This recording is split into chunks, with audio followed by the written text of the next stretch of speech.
City are still alive here. Balotelli, Aguero! Special beyond special. Best player in the Premier League. Captain Marvel. Drogba! Rooney! Oh, wonderful! That is one Derby diamond. Ladies and gentlemen, it's match day. What's going on, guys? Welcome back to Clash of Clubs, episode 31. I'm Dylan along with Grant. No Mila today, as he's off in Europe. He started his trip with a nice win after a long excursion to get to Manchester, seeing his team beat Plymouth 3-1. We would touch on that, but it's really not important, and I hope Mila does his own thing on it. We'll then talk about Chelsea, as, you know, this is a bit of a pulse check episode for us. You know, all of our teams are kind of in this weird what now moment. And, you know, Chelsea have finally shown some signs of life with their win over Southampton 4-0. We'll go to the next game, which Mila saw live in person, which was Fulham beating United in penalties in the FA Cup, which, you know, is another pulse check for United. Like, what do we do now? You're out of, you know, there's one competition left for them to win. And the signs are just, you know, deep diving off a cliff. And then from United, we'll just segue into their chance at a Game 7 against Arsenal and seeing if they can really put the final nail in the coffin. And we'll preview United Arsenal, which is probably the biggest game this weekend. So, I mean, we're going to have to come back a little bit because Chelsea's game was so much further than everything else that happened. Yeah. It's weird Chelsea's had so much time off. I feel like I had fresh thoughts about it when it first happened. Yeah, but now right. that it's been a week, I'm like, we beat a team that has 9 points at home. Absolutely should have put that game. Like, that result is, obviously it's a positive, but it's not like out of the ordinary. It's not, we're sorted, top 4 is taken care of. But that needed to be done. I mean, it was 2 wins in the last 10 coming into that game. That's damning. Yeah, that's pretty bad. The fact that we're still in, we're in 5th now, but that we're grateful. We're fortunate. That's a better way to put it, to be in 5th at this point. So yeah, I'm glad we kind of turned that around, but I still think the expectation needs to be Champions League spots for us. I mean, I think the outside perspective from you is also good to have, but it's been a roller coaster of a year for sure. That's one way of putting it. I talked about it last episode, but coming into this season, all I wanted was to just fast forward a year. This was going to be the messy year. I think the biggest takeaway in terms of a negative would have to be the sporting directors for me, because it was something I've kind of had my eye on, because they're the ones who decided to get rid of Tuchel, and Potter was the guy, and then Potter subsequently gets sacked, and then Pochettino's the guy, but they gave him a shorter contract, and then mutually part ways at the end of the season. So, and Maresca got a 5-year deal. So what's this, your third guy? If this is not the right guy, that's really where the questions would come. I do think they got that appointment right. I still think it's been a good appointment. We've gotten a lot of positives from it. But, I mean, similar to what we saw with Maresca last year, the second half, you start to see a dip. It's taken quite a bit of time to get out of that. It's very possible we're not out of that even. But yeah, kind of expected this type of roller coaster season, but even still, I mean, I feel like the highs were a lot higher than I thought they would be. And because of how long and sustained the highs were, I was like, okay, so surely our floor comes up with this. No. Not the case. Not the case at all. We're just as one week this, next week that, but man, like, yeah, what are your just general thoughts on that? Like, just the variance in levels that we've shown. I mean, it's so weird. I was on this podcast saying, like, hey, why aren't we talking about Chelsea as title challengers? Like, that's how confident I felt in them kind of pushing forward. They were beating good teams, and it was all going right. And then that Everton game hit, and like Everton away, I expect that one I wasn't shocked about. But even it's just like the wheels fell off from there, right? Which is from so strange. Fulham game. Yeah, the Fulham game. The Boxing Day game against Fulham, where I was first like, oh, we lost that one? Because I was watching that game 1 through 90, like, yeah, we got the first one. I think up to 80 minutes we still had that lead. We've kept clean sheets before up to that point. So it's like, okay, we're seeing this one out. Would have liked to put one away. And then all of a sudden, bang, bang, they won it. And it was just felt like oh, we lost that, and then from there we're vulnerable. it That's just what it felt like. And it's a mentality. every team after Feels that like came in there and was like, okay, well, Fulham did it, so now we can do it. And that's the story we've been watching. And this is kind of a summary of all of our teams, yeah. and especially the last 10 or so weeks has been like, I watched the same game for the last 10 weeks, and like I don't know what else to say. Yep. Score the first one early, miss a lot of chances on that second one, and then you give them two.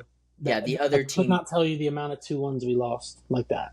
Yeah, and I think our general thoughts at the beginning of the year are the same that we're having now. It's like the lack of leadership and the sporting directors, and like what's the overall plan?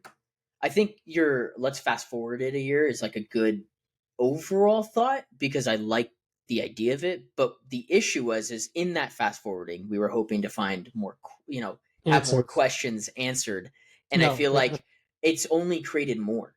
Yeah. Like we went from like, oh, what is this bloated squad gonna look like? What is gonna happen if things don't go right? And the initial answer was, oh, well, the players still seem somewhat bought in. And then within the span of 2 weeks, it was like, oh, João Felix is gone.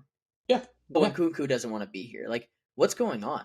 And then it's like, what are we doing with this bloated squad when some of these guys aren't playing and they're the managers' guys, like Shrewsbury Hall, and like, what's going to happen to Noni? And then the question of like, oh, well, if it's not like, but Poch, it was like the injury crisis, right? And like maybe it was he was working them too hard. And now we're in a stage where Jackson's hurt and Lavia can't stay fit. And like Reece James has been in and out of this, and you're just like, okay, where are we? It feels like we've just doubled up on questions. And I don't think that anybody's to blame. It's just weird. It's the same set of questions. Just in a different light. The results is what drowned down the volume because, like you said, we were absolutely in that talk for probably a good month. We were right there. When you're in that conversation, people aren't thinking about, oh, I haven't played. You're thinking about I need to contribute to this title, right? Yeah. Like that's all that they're thinking about. So then, from their mentality to kind of be there for a few months and almost kind of get a taste of what they're aspiring to do. And then all of a sudden just straight back to reality. Like, hey, you're not there yet. These are your aspirations still. This is not something that you're going to achieve in the present.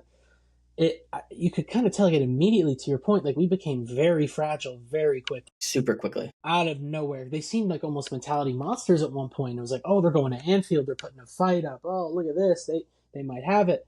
And then to your point, we're going to have probably more questions next year. I know I send you and Mila a lot of stuff bad about these youth players, but just off the top of my head, we have Mike Penders coming in, who's the next Courtois. He's a very highly sought-after goalkeeping prospect. So another young goalkeeper that we know nothing about, he's coming in, which I've heard good things about, but nonetheless, it's another... Where is he even coming from? Ghent. And you're going to throw him into Chelsea? Well, yeah. Petrovic is also coming back on loan. We're staying at goalie. So even if that's the case, and you that's just a goalie. Dylan. That's 4 first-team goalies. Yeah. Okay, so that's 4 first-team goalies. We have Aaron Anselmino, who just came in January. Originally, he was supposed to stay over out on loan in Argentina at Boca. So he's a young center back prospect. He's in the squad right now. Like he's came over in January. Oh, he has. I think he's made maybe 1 or 2 match day squads. He hasn't played yet. But again, very highly sought after. They're talking about him like he's this next big thing.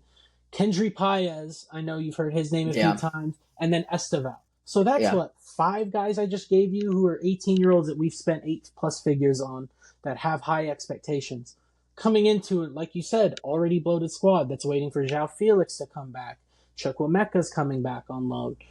Chalobah, what are you going to do with Chalobah again? So, there's going to be even more questions. It's very frustrating. I think it comes down to the sporting directors because we agreed to these deals 2 years ago. Oh, yeah, that was the plan. Yeah, he's supposed to come over in 26. Oh, yeah, him too.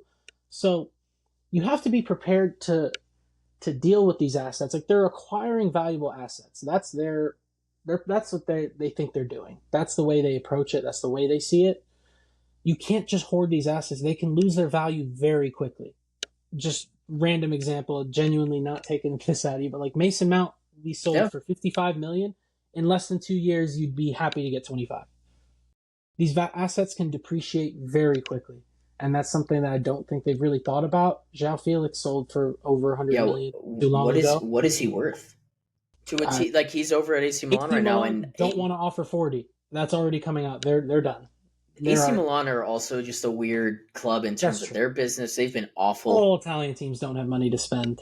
I just don't understand their philosophy around football. It's very similar to United. They're very similar stories in different countries, where it's just like you guys are doing all the wrong things. They keep signing all our guys too, though, so it's hard not to root for them. Literally, like they're just a team, and then they have Pulisic, who's a U.S. guy, and Santi Jimenez, who's he's a guy who's close.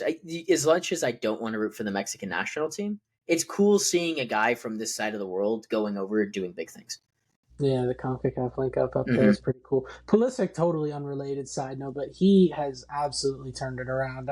It's good to see. Obviously, we're American. We're going to want him to do well. But I was absolutely content with selling him for what we sold him for. He couldn't get a run of games. When he did, he'd get hurt. Just not lucky. And sometimes the stars just don't align. And, I mean, got his move, is relied upon every week, has been able to stay fit, producing. Yeah. Great to see. He's awesome. Great to see. Yeah, we could use that guy on the left right now. And again, Mudrik's up in the air. We don't know what's going to happen. That's the weirdest story of the whole thing. Is he went from like, oh, it's positive to he's gone, and there's no ban in place. Like he's just gone. Yeah, he's erased, bro. Yeah, and they asked him about it, the Maresca, like a week or two ago. And they're like, "What about?" Oh, he had no idea. He did not know what they were talking about. There was probably something in place where the media wasn't allowed to ask him questions about that. Yeah, and then somebody was like, "Oh, what the fuck? Get him out of here." But yeah, I guess we rambled a little bit there. But the point being, there's going to be even more questions. The talent can only do so much. I think last year is a good representation of it. That team was an absolute mess, and Cole Palmer is so good that they were able to end up in sixth. But there were so many things working against them versus for them.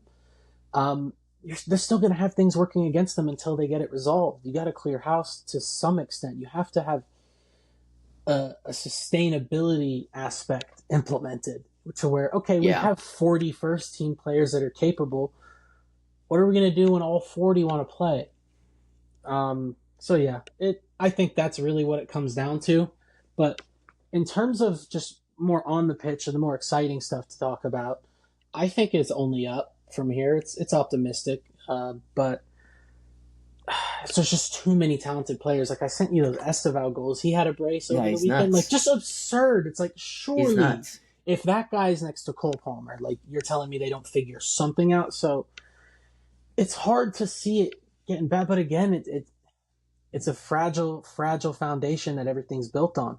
It's dangerous territories playing with FFP, and they're gonna, just like they did with City and the witch hunt that happened there, they'll go for Chelsea because you guys have not broken rules, but bended rules to their maximum. Quite a few, yeah. And so the teams that they're going to look at are the ones like you guys. They'll look at United, they'll look at City because those are the biggest clubs. They spend the most money, and it's the easiest to hit if they're looking at it from that side of the world. So I think you guys not getting top four would do unspeakable damage. But Champions League spots. It already is. We don't have a sponsor on our shirt still, and that's not going to get changed. Like we're not getting a sponsor in March, but that's.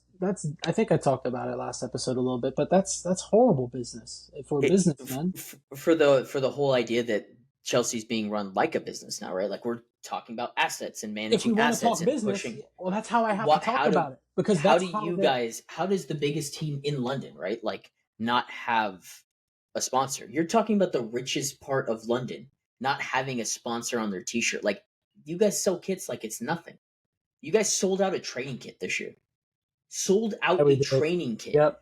And you guys don't have a sponsor on your first team kits. That's ridiculous. Yeah. It's just bad business. Yeah, and that's why I always talk about the ownership or the sporting directors. I always try to use business terminology because that's what they're doing. They are running a business, whether we like it or not, whether anyone else likes it or not. That's how they see this, and that's how they operate it. More importantly, though, like what's on the pitch and what we like to talk about a little bit more. I mean, again, we took care of business against 20th place. We've got Conference League knockout rounds.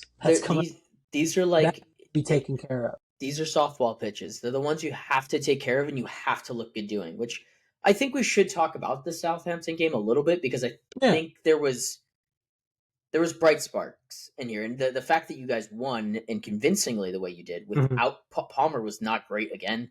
I didn't think Caicedo was overall convincing, but you guys won 4-0, right? So your two best players didn't play well for pretty much the majority of the game, and you won 4-0, which if you had told me that last week, I would have been like, no, you guys got pumped by 4. Right? Yeah, we would have had the reverse. We might be set piece merchants. We score a lot of set pieces against bad teams. We don't score them against good teams. But yeah, again, they're putting something away. Neto showed something for sure. He's got to be. He's the 9 moving forward. You don't fuck with that. I've always talked about it, but the way he leads us from the front, kind of how I always talk about Jackson off the ball, he works so hard. We push up. When we have Nkunku, you can't do any of that.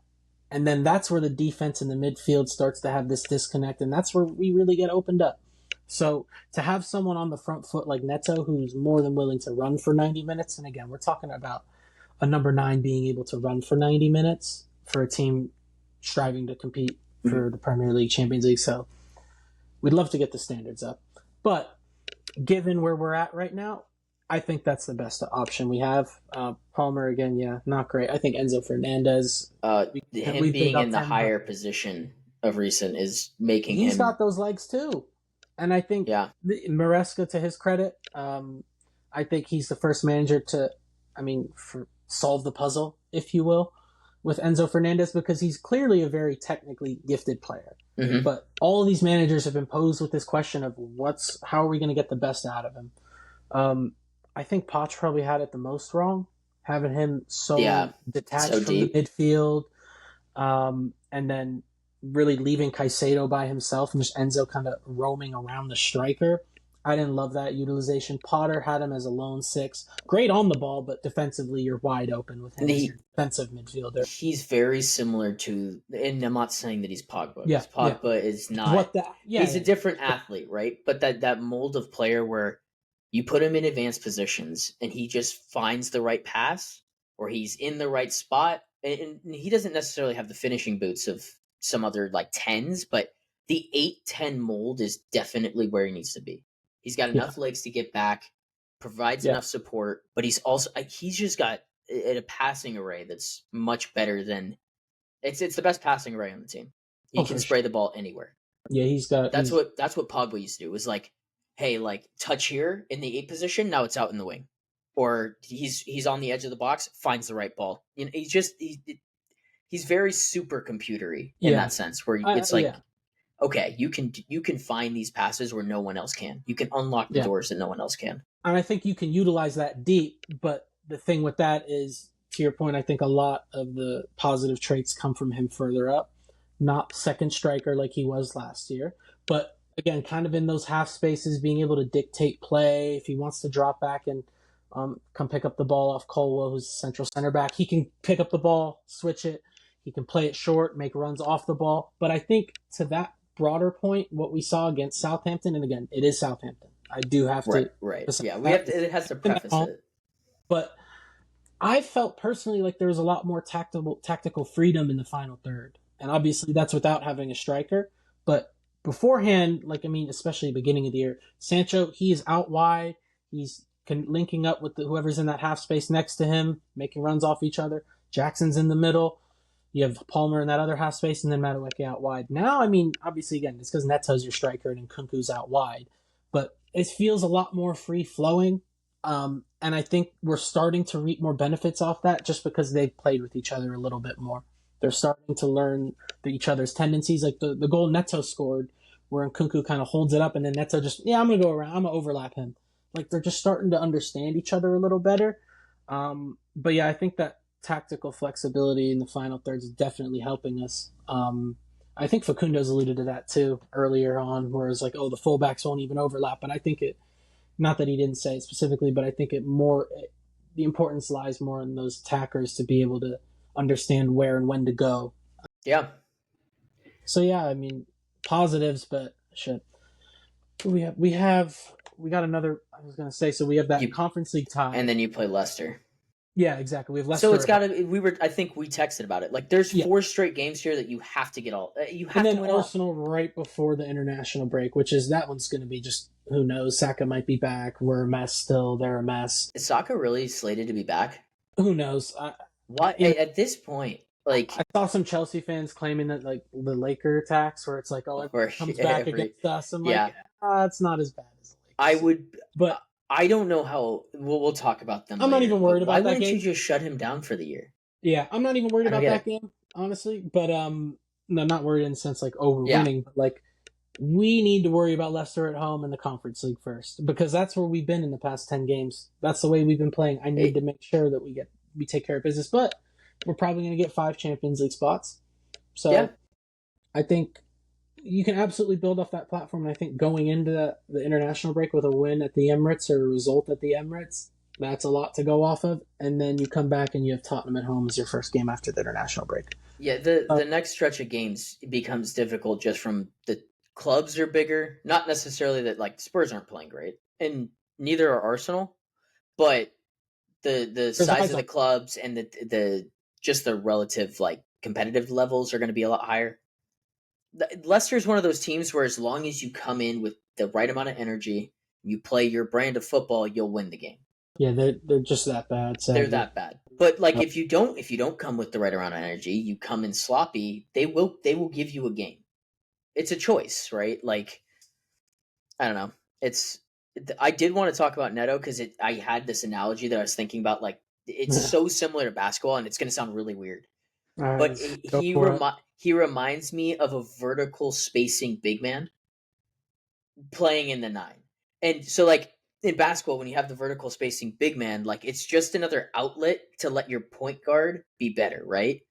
So essentially when you're just driving downhill, because he's going to dunk the ball, you have to push your center back on him, because if you don't, it's a lob and he dunks it, and so it's a free 2 points, right? That's what Neto reminds me of. It's like, oh, there's always the threat of in behind, which is what you were kind of talking about with Jackson. But there's always this threat that he's going to get past you because he's faster than you. And regardless if he puts away the chance or not, it creates that much more space for Enzo to get into. Mm-hmm. And then Enzo picks the right, and Palmer. The amount of chances Palmer missed that game, but he had all of those chances, and all of those spaces right at the 18. And this has been 2 straight games. This was with Villa's game in there too. Yeah. Like Palmer missed a couple of chances, but the spacing was created. The chances were there. Yeah. To your point, Palmer's at his best with space. He can do whatever he wants. I have a hard time believing that the stretch of form is going to last forever, and that's the positive sign. Is like if he keeps creating these chances, Palmer's going to finish him at some point. Yeah, he's not some scrub. He's due. That assist that too is crazy, by the way. 37 chances created without an assist or something like that. He's got the same expected assists as Salah. Like that's mind you, I take those expected stats with a grain of salt, but like you can watch this and be like, oh my goodness, like he still has. How is he? You were talking about at the beginning of the year with Rashford. I remember he could have had 4 or 5 early in the season. Palmer's on a crazy stretch, but that Neto reference is fantastic. It's very good, Dylan. Thanks. It's a very American reference, but we were missing that when Nkunku was up top. So like it always goes back to Jackson. Like it really does. I hope this fan base can just appreciate what he does, because again, I was critical of him. He wasn't scoring goals. He was missing a lot of chances. But even at his worst, his floor is creating all those so much higher. Whether it's him dishing off the assist or just making that run, Jackson, the next time, well, he's going to get back to fitness, but a fully fit Jackson will make 10 plus runs in behind every game. Yeah. There's a reason he was so good at the beginning of the year. And look, he had a tough stretch of form. That's usually when you have your backup striker come in and see out a couple games. Yeah. It's tough. This kid's 22 years old. He's been a striker for like 3 years. Like he just got over to Europe with Villarreal a few years back. Like he shouldn't be the guy where like, hey, we need 20 goals from you. He shouldn't be that guy. We paid $35 million for him. He was another project.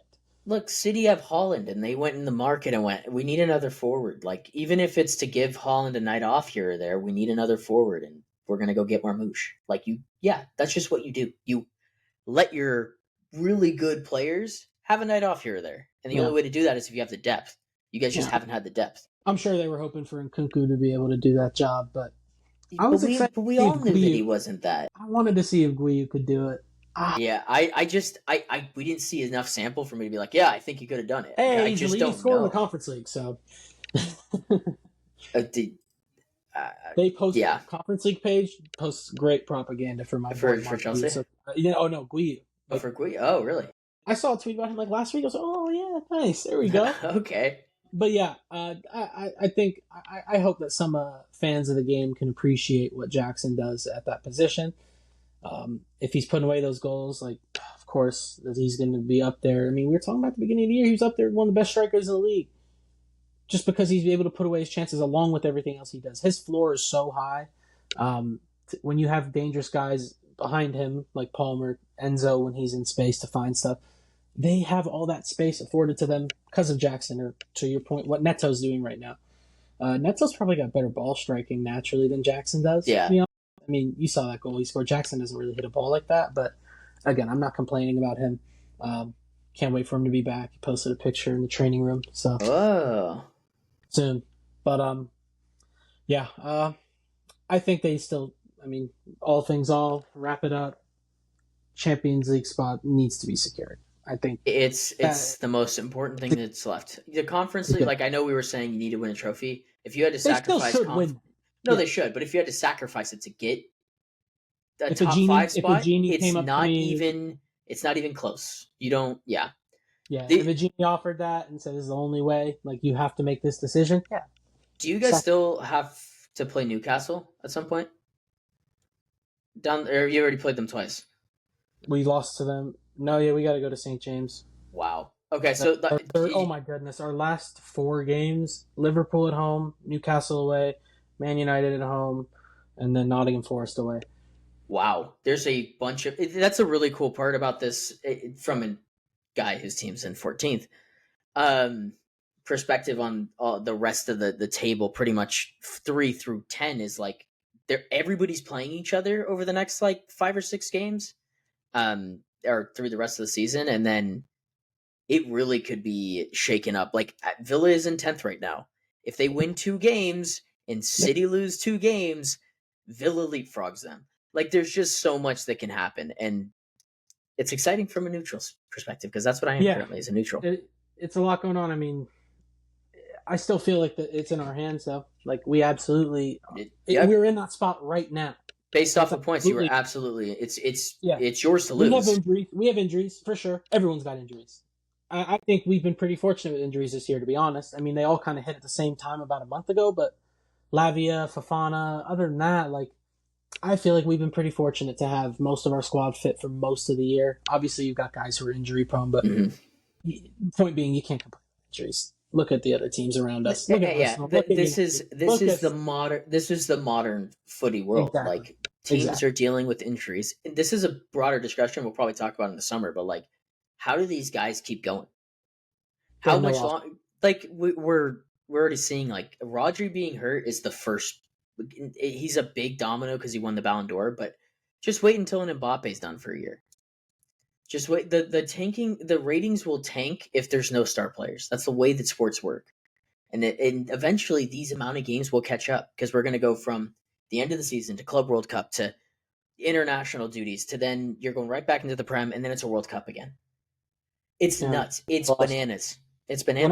When I explain it to like people who just have no idea how the sport operates, when's the off season? I'm like, you get like a month.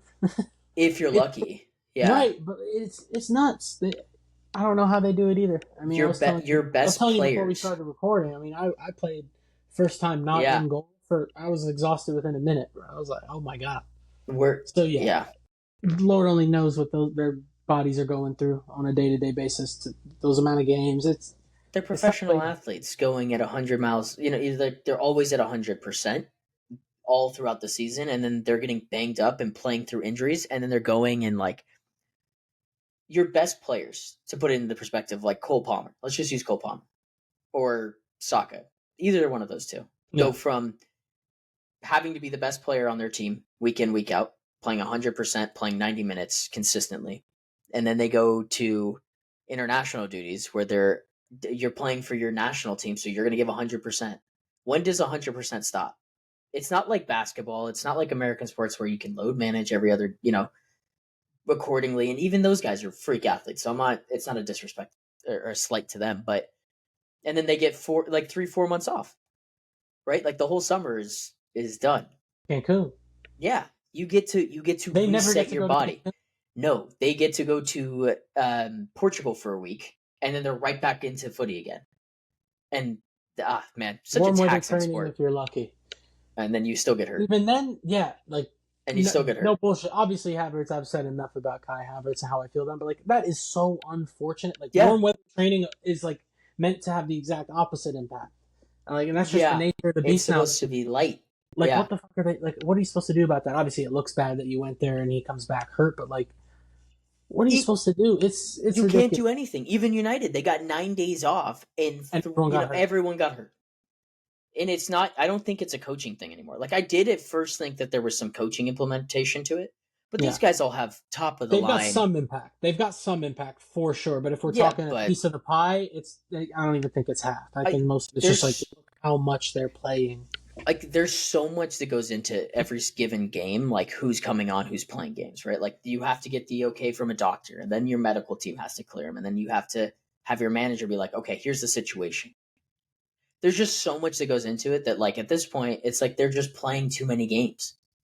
And there will eventually be a point where the players kind of stop. There will come to this like CBA breaking point type of thing, which they don't have, right? There's no players association. They don't even have that. It's don't not get like TJ McCollum in charge. Yeah. So there will be a breaking point. I don't know when it will be. It will suck because it won't be a uniform like system in place to figure it out. It is going to be chaos. And it'll all go back on the ownerships, and all the owners who are all collective entities will have to come together to fix it, which is an awful situation because those guys are all maniacs. They'll try watching like the NBA for a bit, and it's just going to be all commercials, and they'll be like, "What's going on?" Like they won't be able to watch it for too long. The players will win. They ultimately will win. Yeah. But okay, yeah, I'm done with Chelsea. Yeah, they better finish Champions League. It's all in their hands. That's the summary. If you just skip 30 minutes and get right to that point, you have to finish in a Champions League spot. Yeah, must. All right, United. I didn't actually watch the game. My mom was in town.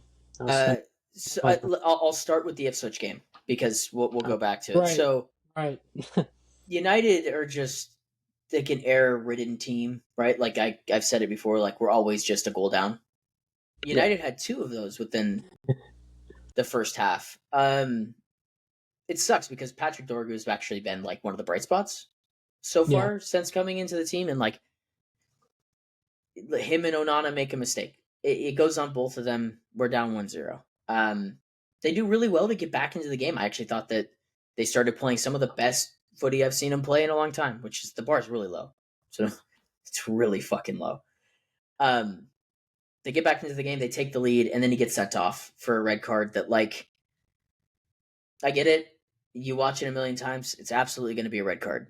In the moment, no, I don't think anyone thought it was a red card until VAR got involved. Like, he got contact with the ball. It's an ugly challenge, but it was a 50-50.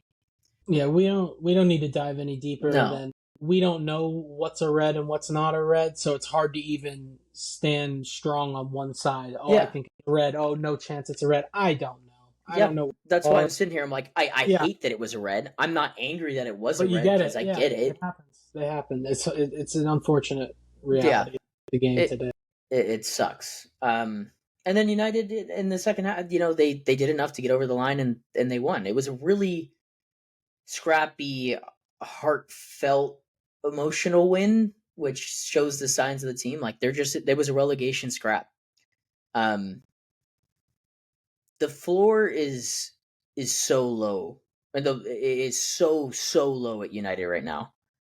The only person keeping it at a decent level is Bruno. So I'm going to shout out Bruno to start because I think that he's the most important Man United player over the last, since he's joined the club, and that will continue to go on until he's no longer with the club. I don't understand the amount of hate that he gets. I don't get how anybody could look at United and go, that's the problem. and club legends are going on and just spewing this fucking nonsense about the only person that genuinely gives everything to the club week in, week out. I mean, how many games has he missed as a United player?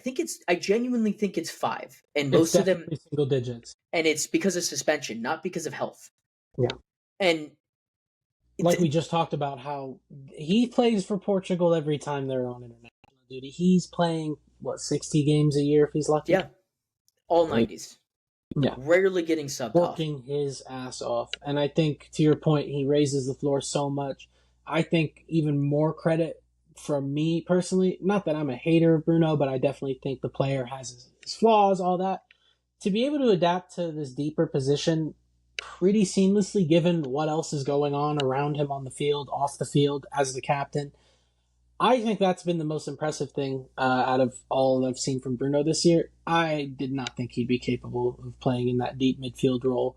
Really have to have that discipline and not just, fuck it, let me go 30 feet yard and let me just boot something. Like, again, that's part of his game still. He needs to create, he needs to try and do something, but to have the discipline to be able to kind of move deeper into that position, we've seen it in the past. A lot of players over time, they kind of drop deeper, but I thought it would be a tough adjustment for him as a player, and I think he's done really well. I think he looks really comfortable there.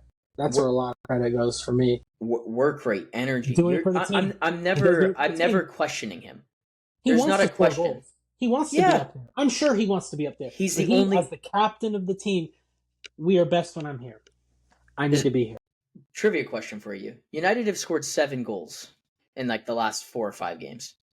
How many of those have been involved with Bruno Fernandes? 8. Pretty close. It's 7. It's 7. Yeah. Before this last game where he had the ridiculous finish in the Fulham game, we had 6 goals, all came off set pieces, and they were all him involved because he's our best player. Delivery is important, as we've learned. What the fuck? United can't score. We have 3 players that I think all have no goals in like 15 plus games. Dude, I saw the stat. I think it might be assists too. I saw the goal contribution stat where it's like Ahmad and Bruno, and then everyone else is like at 4 or below. Yeah. And I know, what do you do? I'm not even gonna rub it in because like it's not funny until like you're back to a decent level to make fun of him again. But like Højlund, man, I mentioned the whole like my whole point with that when I first brought that point up was like you can't be doing that. Like, given who you are, and I think he proved me right. Like he's not a killer. Like he's just out there running around, and especially like this is such a perfect opportunity. You get a new manager in, it's a clean slate. Everyone else is just bad. Like I'm gonna prove myself, and you didn't get it. Like it's a shame. It's a shame. It's a weird spot for him because everything that I saw at the beginning of last year. And then into the start of the season, even preseason, it was like, okay, I see what this player is. Yeah, there's something there. He's young, and he's got the physical tools. And then you go out and watch him, and it's like, so you're just not going to use any of your physical tools. He falls around. He overcomplicates everything. It is a testament to how awful he's been that a 17-year-old can come in and have more impact than you. That's a testament to how awful you have been. And a highly touted one, but a child. He's not supposed to be playing. He's literally not supposed to be with the first team. He's only there because Højlund and Xerxes and Garnacho are unable to do anything. Anything. I can't believe Garnacho not taking a penalty is kind of crazy. Was he on the field? He was on the field. That also surprised me. I don't know if it was a seniority thing. I don't know if it was a disciplinary thing because Garnacho. That's the thing. Saying, "Yeah, not you, buddy." But that's. I don't think Amran has control of the penalty takers. I think that's like the set piece coach or whatever that does that stuff. I don't really know how that pecking order works. Even if it was the coach, somebody doesn't have trust in a forward to take a penalty. It's. I don't even know where to go. The Fulham game is the Fulham game. Bruno is really good. I actually didn't think United played awful, which was the worst part. And ESPN is the worst on all platforms when it comes to analysis. They watched that game, and look, I know everyone wants to say, well, both teams should have got kicked out. They both played terrible. It's an FA Cup draw midweek. United just played with 10 men. Fulham haven't played in a while. It was in a great game. Nobody had their finishing boots on, but it wasn't awful football. Like, I didn't watch the game and go, this is the worst game I've ever watched. I watched a few of those. Yeah, you know what I mean? Like, it was just... You know when it's that bad. Yeah. I didn't watch Southampton versus Leicester. You know what I'm saying? Like, it was like both teams were competitive. They just didn't have their shooting boots on. Maybe I'm just watching the game from a different angle. Are you saying were they just saying like, oh, this is the worst? Like this is the worst. United is the worst team I've ever seen in my entire life. Do they kind of, you know what they remind me of? Like, you're talking about like the Cup crew, right? Yeah, it's the two Liverpool Dons. Yeah, they remind me of like if they watched all of like Sky's punditry from like 2 months ago and like got the big headlines. They're like, yeah, let's do that one again. Like, we've heard this all already. That's why, at least, obviously, we have our gigantic platform here. But I like talking about, like, what I think are the actual impacting matters. Like, I'm sure it's not the most entertaining to listen to me talking about the fucking sporting directors all the time. But I'm sure you mean, like, who gives a fuck? Like, Palmer's not scoring. We need to talk. But, like, I think all of these things matter. I think it's one giant equation. And the whole, United are finished. We know. I'd like to know why. I'd like to know what other people think as to why. Like, I think it's just lazy. It is lazy. Headline grabbing stuff. But, it's bad as a whole for the sport. Like, I get it. We've talked about it for weeks. United are a bad team. They're very bad. I don't need to hear a ex-player go on TV and tell me United are bad. Thanks, dummy. I knew that.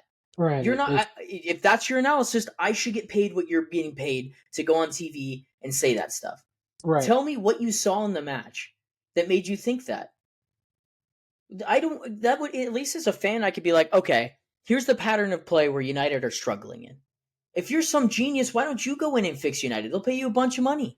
Right. Yeah. Like, don't try to deceive just to get clicks and just to see what it's about. Like, it's just annoying. And I can't imagine anybody who sat there and actually listened to him. I had to mute him halfway through.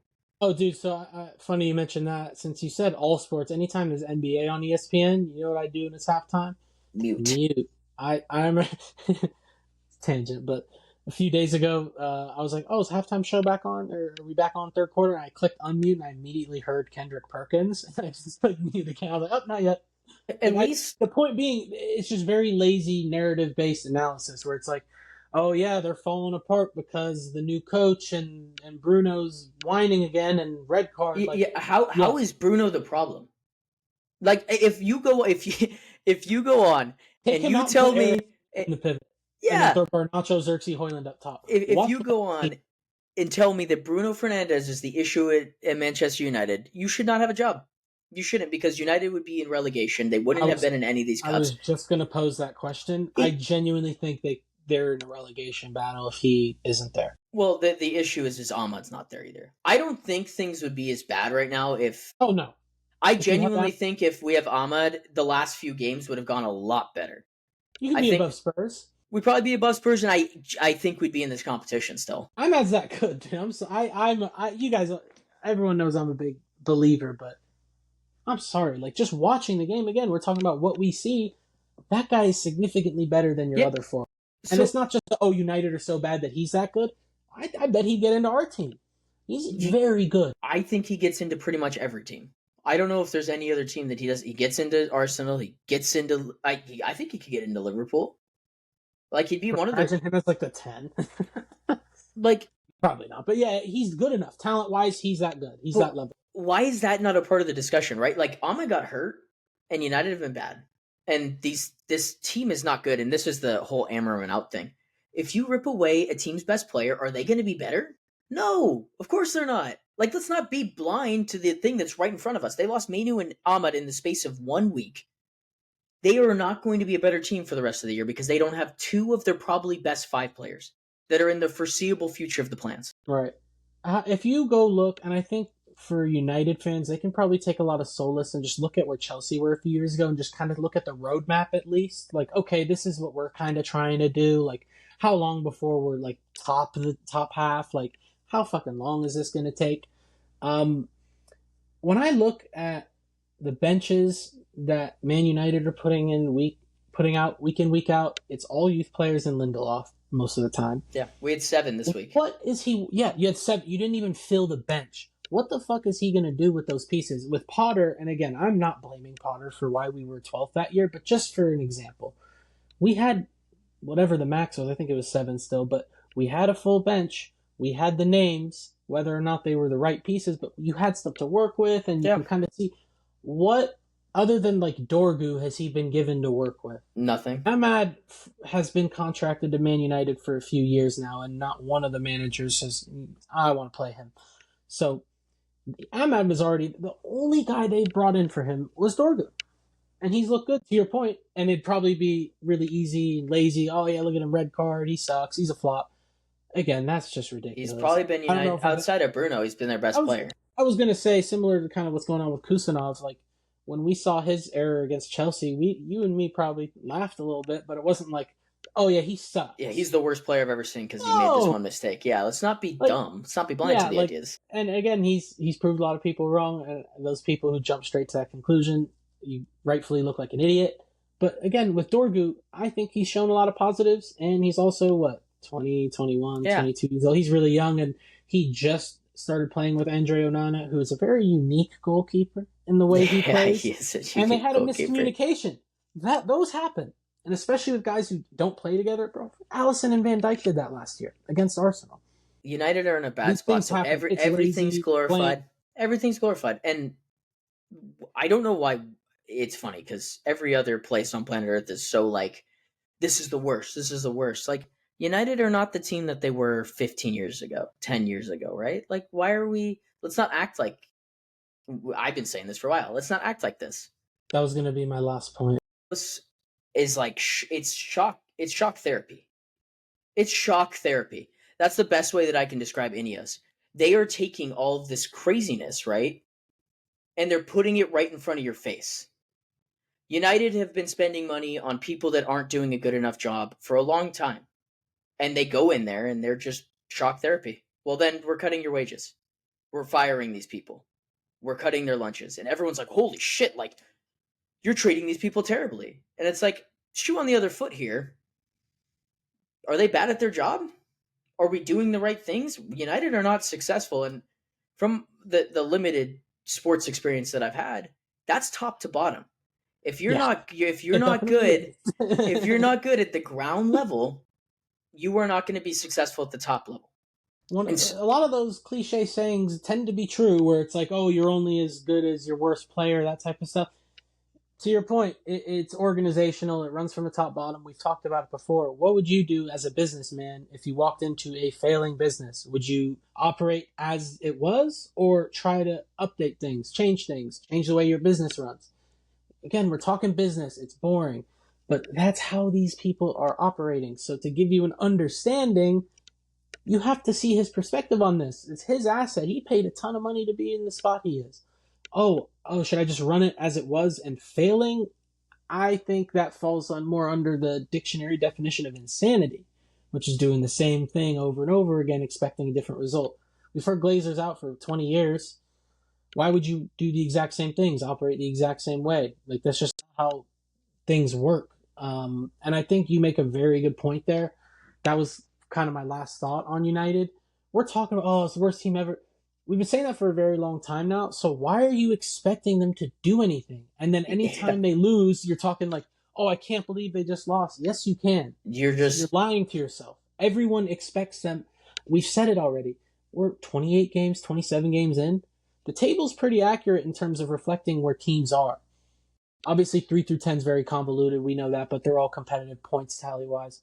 14th is where you guys belong right now. Yeah, Liverpool has been the best team all year. There, guess what? In first. Southampton have been the worst team all year. Guess where they're at? They're in last. United have been bad pretty much all year. Guess where they're at? 14th. Yeah, so people, obviously, it's easy to hate. Like, hating's fun. I take lots of pride in it. I think I'm pretty good at it. 14th, what are we doing? Like, I don't expect them to do anything, so it's disingenuous for me to come on here and be like, look at these guys, they stink. Even the only thing I'll really rub in is that I called it a little bit. Like, I said the downfall would happen, like, good on me, but, like, again, That's going to be more fun to rub in a few years when I would assume you're in the top half by then at worst. I mean, but point being, like, what am I going to do rubbing it in now? I expect them to be bad. I've been saying this since before it happened, right? So why me saying that, expecting this team to be bad, say, oh, look, well, they're bad. Like, you see how stupid that is? It looks stupid. It's not like Arsenal. I find it a lot more interesting. Oh, I also said they'd be bad. Whatever. But point being, like, I think it's more interesting to see how they dig themselves out. The Dorgus of the world, I think that's a very good signing. I like signing. Like, keep going. That's a good market opportunity. The guys that continue to shine in these games, which I didn't even touch on, De Ligt. Mm-hmm. I've been very adamant on the idea that I think he's our best center back, not named Lisandro Martinez. Today was the answer. In that last game, it was so true. He's the only guy that I look and it's like, I can see, especially as the central center back, which is super annoying that Maguire's still there. And Amram likes him because he's like this unit and he understands like how to play it. But I really like De Ligt as the central center back. He goes in, makes these crunching tackles. He's very well technically drilled. Like he knows his spaces as a central center back. He's just playing in the wrong spot. And I'm not enjoying when he's out wide. We've talked about that for months, though. You know what I mean? It's like, yeah, he can do that job. He's very gifted, but he's probably at his best in the middle. Yeah, and the thing aerially that keeps getting me is, and you'll probably see it multiple times as we move forward in the season, Maguire gets beat on simple balls across his body going back post. And while De Ligt, yes, he probably should be marking better, the ball should never get there. How many times have I watched Maguire stand still, not use his frame, not use his body, not use his athletic gift, and have the ball go whizzing by him? Like, that can't happen. Because you're so good at, like, yeah, you're a great presence in the air, but you have to use your fucking head, or else, like, if you're not in those positions, what's the point? As the central center back in those situations, you have to be the best leader on the team. Whether or not you're the captain, you have to be the most communicative because you're seeing the field in a different way than everyone else is. And so if the ball is getting whizzed by you and you're not communicating that the ball is going by you, what's going to happen to your goalie? Ipswich goal. Like, what's going to happen to Dorgu if he's not knowing that there's a player behind him and then all of a sudden it's like shock therapy and he's like, oh shit, the ball's passed to and their goalie makes a mistake. Like, there's like simple things with Maguire that I just don't enjoy.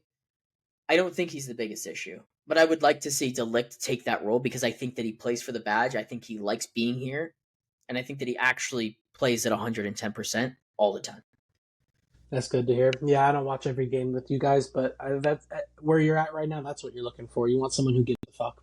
It's bare minimum stuff, but you're not looking for much at this point. Like, you just need something. You need a warrior. In terms of the Ineos signings, right? Like, Xerxes a miss. He's just a miss for me. Yeah. But moving him out of the equation, didn't spend too much. You got Ugarte. I actually really enjoy Ugarte. I think he does his role right. Amarin's system, it's perfect. He's going to be a player that stays. Mazraoui maybe overpaid, but a good player. At this point, United just have to get guys, right? You got to get bodies. Okay, so Mazraoui was a good signing in terms of money spent. He does multiple different roles. Great. And he plays at 110%. Great squad. And then De Ligt, right? Like, didn't spend too much on him. Didn't spend too much. He's a leader. He's only 25. I think it was like 35, 40. We spent 45 on Axel Disasi the year before. We're talking about a guy that's been at the biggest stages. He knows what it's like to get teams back to the top, and he's a good squad player. He can play in any of the three center back positions. Yeah, you paid for a squad player, and now you have a guy potentially who can do more than that. I think the same goes for Xerxes, who, again, we probably should classify him as a miss, but you didn't spend that much on him. He's still a decent, like, tech. You see he's got ability, but yeah, in terms of the squad, how it works, it's a miss. He's not an albatross. You didn't spend a comical amount of money on him, so. He's a miss because he's a striker who doesn't score goals. You kind of need that. Yeah, and that's the whole reason he came here, was to be a striker and score goals. Like, him not scoring goals is the reason we're in this mess. Like, I get it. He's great with techers. And the one thing, the overarching thing like United does for me is they all care. Like, all the players care. I really do think that they're trying. There's not a lack of effort. It's just a lack of quality. They just stink. Like, the players just aren't of United level, right? Yeah, because you could see, to your point, the relegation 6-pointer. They care. They work like I saw the end of that. Casemiro slapping the badge. Casemiro has won Champions Leagues. He's won trebles. He has won at the pinnacle of the sport, and he's slapping the badge because he cares. Because they beat it Swift. Yeah, the caring thing isn't it. They give effort. Won 5. He won 5 Champions Leagues. Yeah. So it's not an effort thing. That's never. I don't think that's ever been in question with these guys. Is that they're not trying hard enough? They're just not quality enough.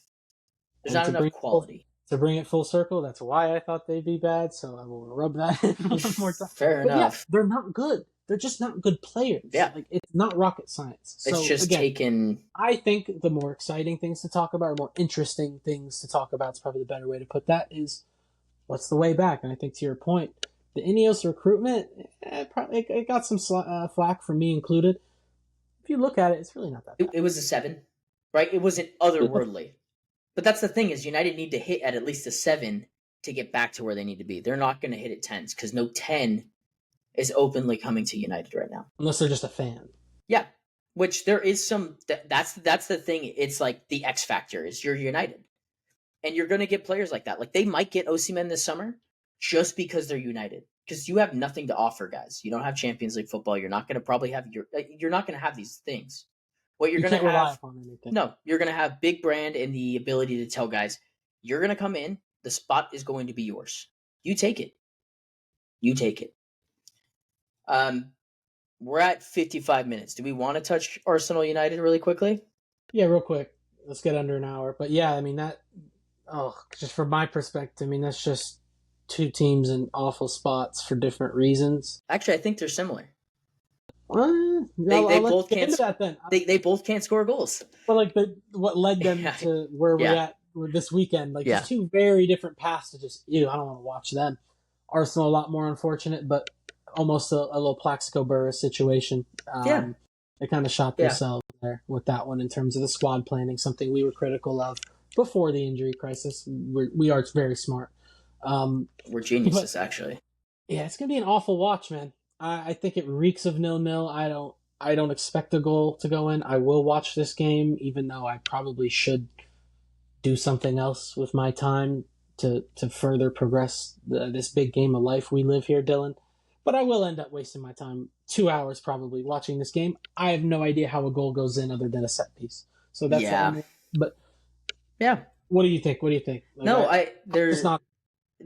Arsenal haven't scored a goal in 2 games against West Ham at home and then against Nottingham. And United have scored some goals, but they don't have. It's all been on set pieces, except for Bruno, who was amazing. This game is going to be United playing off the back foot again. It's going to be very similar to the FA Cup. You don't have Dorgu, right? So the attacking threat's not going to be there. It's going to be and it's funny because we talked about it last episode. It's going to be which captain performs better. Yeah. Is Odegaard going to get, because if it's over, we know that the league's over. They have Champions League. We have Thursday Night Football. They have Champions League. Okay, yeah, they got an extra day off. They have an extra day off. We have Sociedad, which is the way more important game for us in terms of the grand scheme of things. Yeah, for sure. Dorgu does get to play in that one, so someone's getting aggressive, I guess. I agree with you. I don't see any goals in this game. I think it's 1-0 or 0-0, and Arsenal, obviously, they have to be the two teams. They have to go for it more because they're still in the title. It's at Old Trafford, I believe. That helps. I'm like 90% sure.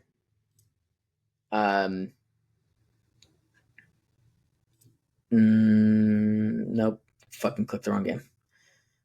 Yeah, so that doesn't. I don't know if that necessarily helps United, because the fans are very quick to turn on United right now, especially at home. Milo will probably talk about that when he gets back. I'm assuming did we mention that he went to that game too? Yeah, I mentioned it.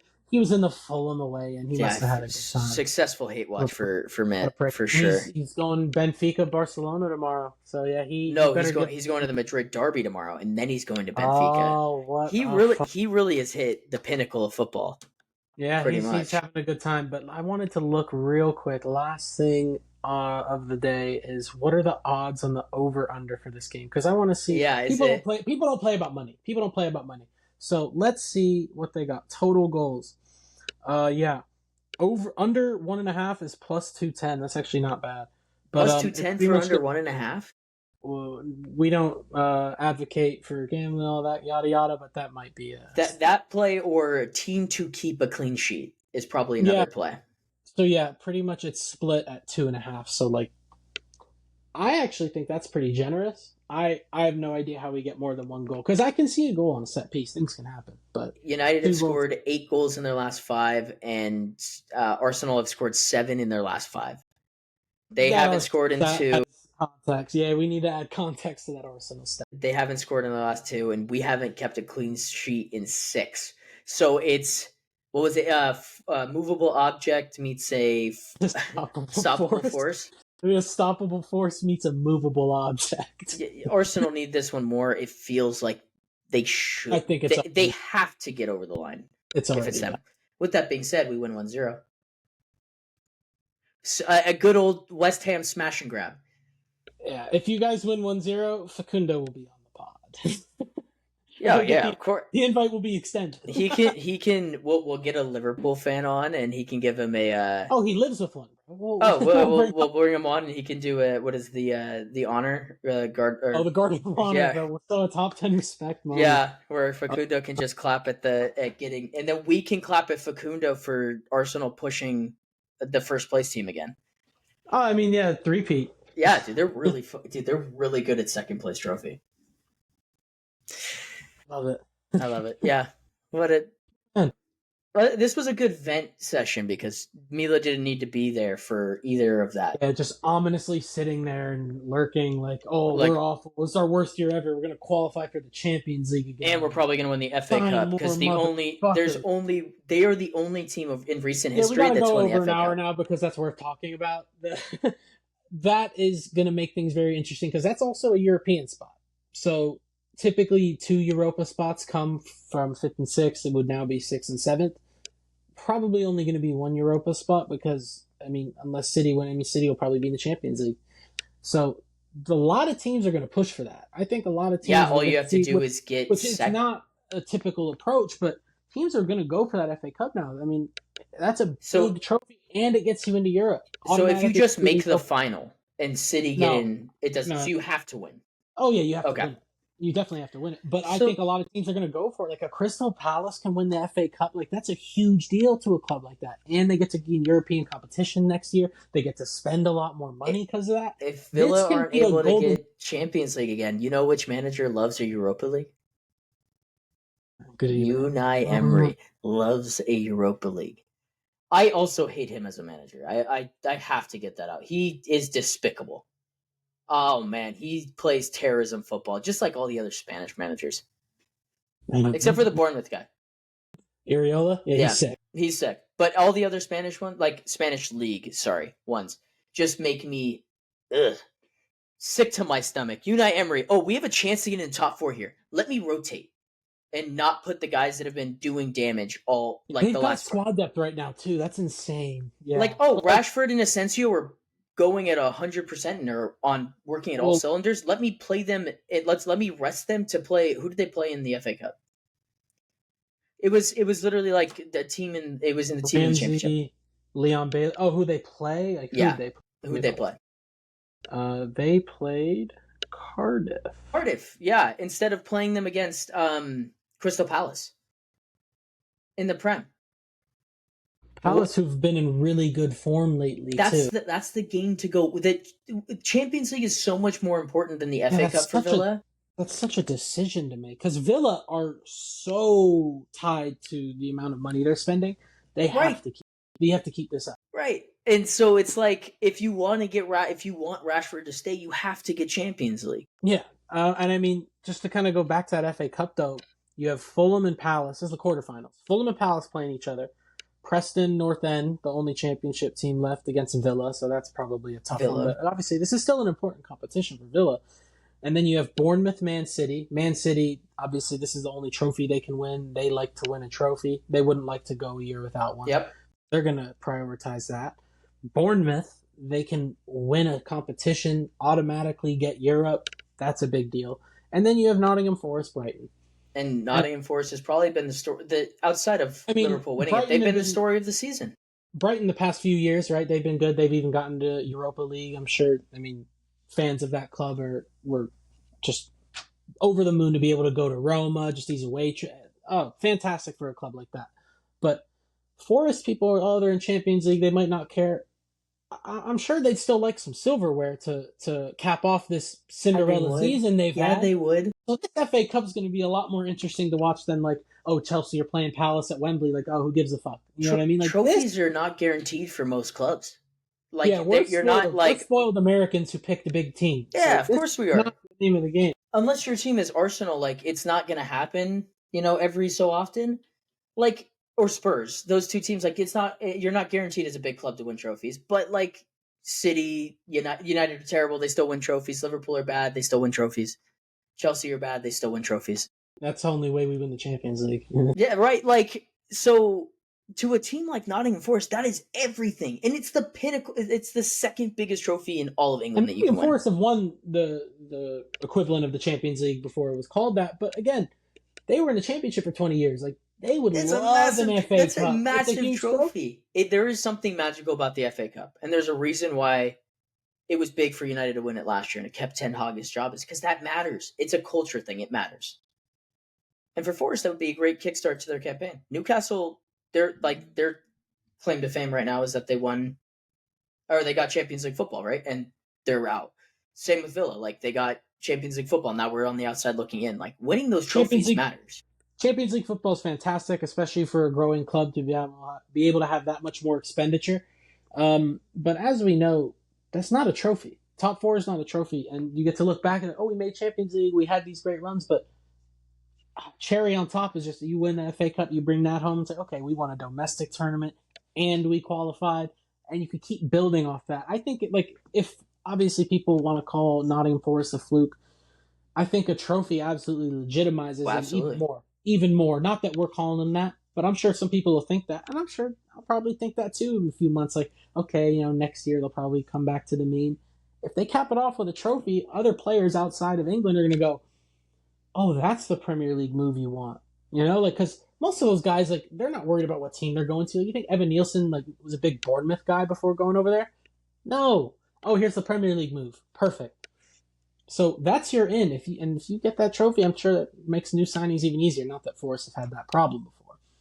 But, yeah, the FA Cup's going to be a lot more interesting to follow. Shame we're not in it because we are shitters. But we wouldn't remember Leicester if they were to have gotten runners-up and not won the Prem. It would have been, oh, that was a really cool season by them, but whatever.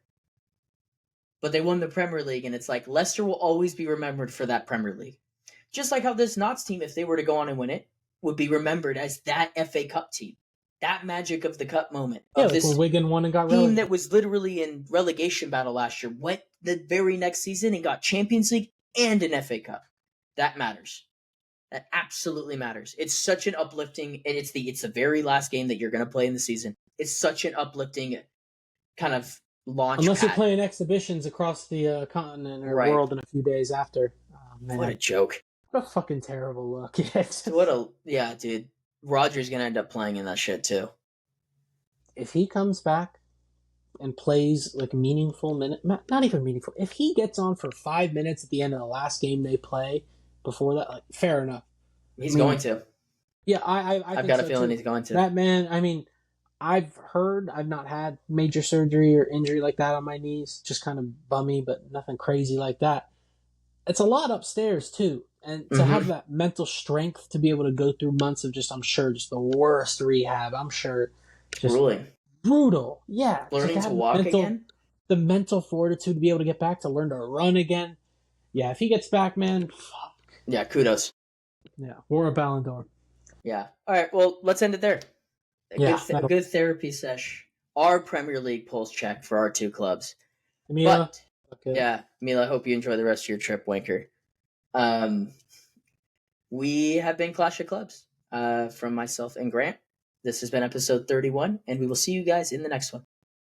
Words for him. Different gravy. Glorious goal! Wreathed in red. We're really seeing the most extraordinary finish here.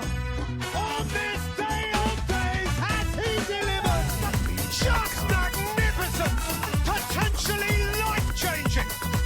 football, minute you let it under your skin, then you begin to make it better.